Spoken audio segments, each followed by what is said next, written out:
Effects of an auditory stimulus on eye movement. So just a little introduction. This is me, Mara. I'm currently finishing up my junior year here at Simpson. I plan on graduating next May with a major in neuroscience and a minor in philosophy. These are my partners, Megan, Schuyler, and Paris. We've put a lot of effort into our project over this past semester, and I've really enjoyed working with these guys. For our research project, we chose to look at the effects of an auditory distraction on eye movements. We chose this study based off of our interest in the previous research done in this class that involved an electrooculogram. Previous studies had only looked at participants' ability to imagine a circle. We wanted to continue their research by looking at what would make it easier or more difficult to imagine a circle. Our research question was, does the type of auditory distraction cause an interference when trying to imagine a circle? We hypothesized that the more intense the auditory stimulus, the less accurate the shape of the imagined circle will be. We assumed that this would be around 70 decibels where we would see a disruption. When it came to choosing participants for our study, we chose 3 women from our physiology lab ranging from the ages of 18 to 21. We conducted our experiment while the subjects sat 2 feet away from a large monitor in a dark room. We chose to have the large monitor so that we could see more of an exaggerated eye movement. The participants wore Bluetooth Beat headphones to keep the wires in place and to ensure that no outside noises were interfering with the subject. Our group became very familiar with the electrooculogram. By the end, we were all very comfortable matching the correct channels in the correct electrodes using BioPack to record our data. In order to measure accurately, we needed to choose 3 diverse stimuli for our subjects to listen to. We chose the participants to listen to a lullaby that could put anybody to sleep, a very popular song by the lovely Lizzo, and for this one we actually had to remind some of the participants not to sing or dance along. And then for the final selection, we played a loud screamo song at 70 decibels, which makes it kind of hard to concentrate on anything. So just a brief overview of the methods of our study. Once the electrodes were attached to the participant's face, we ran a calibration test. We had the participant look left and right as far as they could 4 times, and then we had them look up and down 4 times as well. We did this just to double check that all of the wires were hooked up correctly and that we were getting an accurate reading. We then took 2 control measurements. The first one was the participants had their eyes open. They followed a dot on the screen go around in a circle 10 times. And the second one was their eyes closed. They had to attempt to imagine a circle. During this process, no music was playing. We chose to have no music playing for the control so that we had something to compare all of our variables to.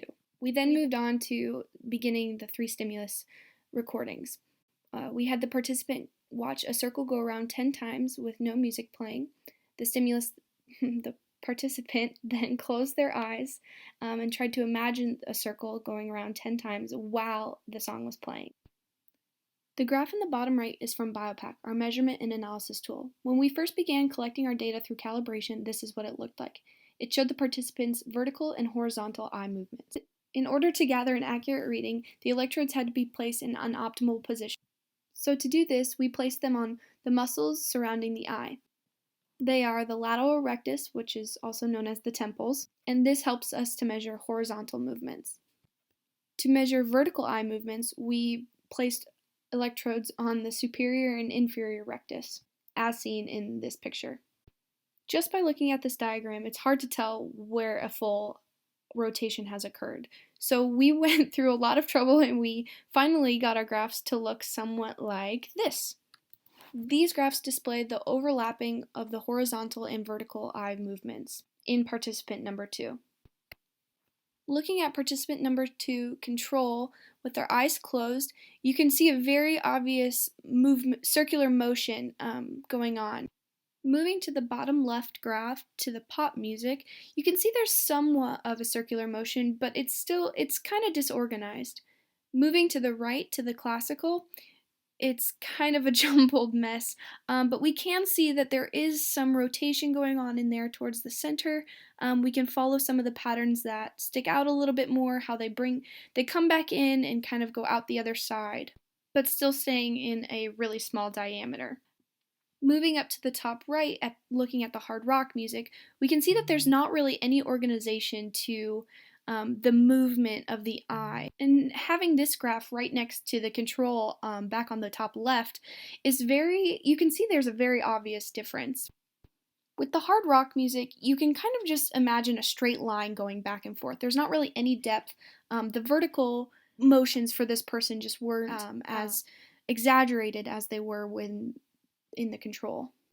Unfortunately, this participant was the only subject that actually showed a major difference within their control and the hard rock.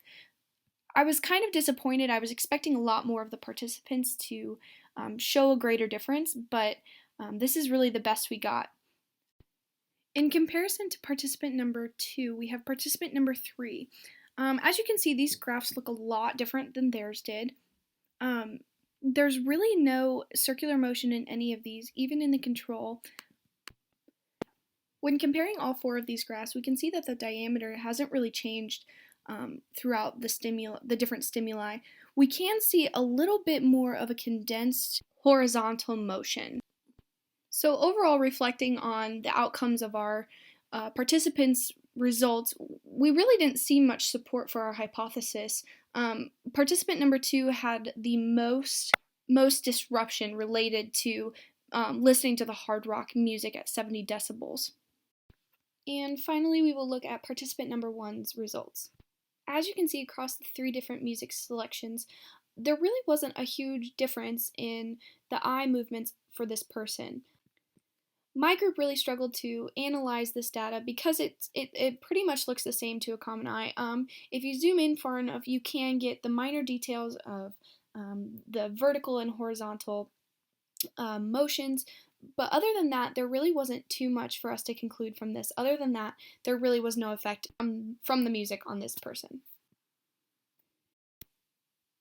I believe that one of the reasons our study was so inconclusive was because of our small sample size. If we would have had more time to recruit people outside of our lab, we could have had a wider range in age and gender of participants. This might have greatly influenced our data. We cannot make any heavy claims off of our 3 participants. There was really only one that was able to show a significant difference while listening to the hard rock. For a future research study, one might want to consider distracted driving. Today, when people get into their cars, they immediately turn on the radio and begin to listen to some sort of music. It would be interesting to see the different effects that music has on driving. One might be able to conduct this study by having a participant get into a driving simulator of some sort, listen to some music while they cruise along with their eyes open, of course, and then at the end take a survey and see if they noticed some stop signs or if they noticed some of the clouds or the animals around them, just to see how much they were actually distracted by the music.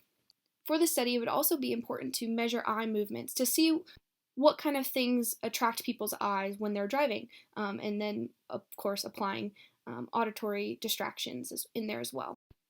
Overall, our group did not receive enough data to make a strong conclusion of whether or not our hypothesis was supported.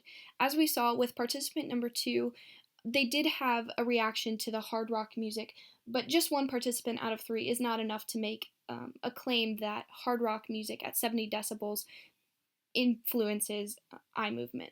It does show us that a neurological pathway is affected when an auditory stimulus is present. Thanks for listening. I hope that this was helpful and you were able to learn some more and take some of the things we learned and go farther with it.